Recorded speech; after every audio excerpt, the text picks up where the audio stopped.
किसी पत्थर को दुनिया की सबसे ऊंची इमारत के टॉप फ्लोर से फेंका जाए तो जमीन तक पहुंचने में उसको कितना समय लगेगा? देखो करना क्या है, मान लो किसी बिल्डिंग की ऊंचाई 20 मीटर की है, 20 मीटर, इसको आपको 2 से गुणा करना है, यह हो जाएगा 40, इसको आपको 10 से काट देना है, यह हो जाएगा 4, अंडर रूट में लिख दो।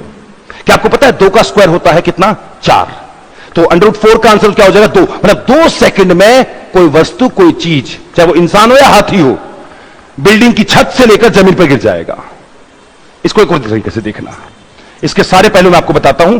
मान लो 80 मीटर की कोई बिल्डिंग है, इसको 2 से गुणा कर दो 160, इसको 10 से काट दो 16, अंडर रूट 4 का स्क्वायर होता 16, तो 4 सेकंड में 4 गुणा 4 16, 4 सेकंड में वो वस्तु छत से जमीन तक जा पहुंचेगी। एक और तरीका करके देखते हैं, एक और क्वेश्चन।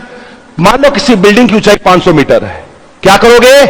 2 से गुणा, यह हो जाएगा 1000, क्या करोगे? 10 से डिवाइड, यह हो जाएगा 100, 10 का स्क्वायर होता है 100, 10 का स्क्वायर, तो अंडर रूट 100 का क्या आंसर हो जाएगा? 10। मतलब 10 सेकंड लगेगा उस वस्तु को छत से जमीन तक पहुंचने में। अगर आप हकीकत में जानना चाहते हो, फॉर्मूला पड़ता है अंडर रूट 2h/g, h मतलब हाइट, g मतलब ग्रेविटी, और हमारी पृथ्वी की जो ग्रेविटी पड़ती है वो पड़ती है 9.8 मीटर पर second square, acceleration of gravity जिसको हम बोलते हैं। तो जैसे मैं 10 से डिवाइड कर रहा था ना, अगर आप सही सटीक आंसर जानना चाहती हो तो 10 से नहीं करना है, 9.8 से करना है। इक्वेटर भूमध्य रेखा पर हमारी गुरुत्वाकर्षण इतना होता है, एक्सेलरेशन ऑफ ग्रेविटी।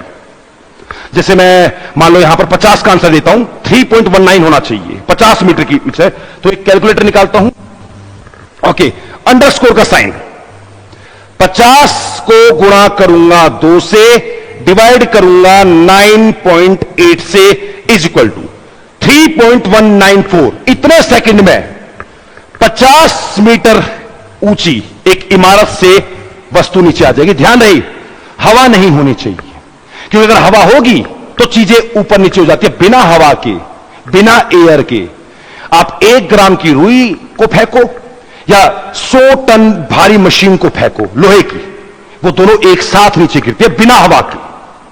जैसे पत्थर सीधा जाता है हवा में और कागज ऐसे लहराता जाता है, बिना हवा के यह आंसर होगा, लेकिन तो ज्यादा फर्क नहीं पड़ेगा, बिना हवा के यह आंसर होगा।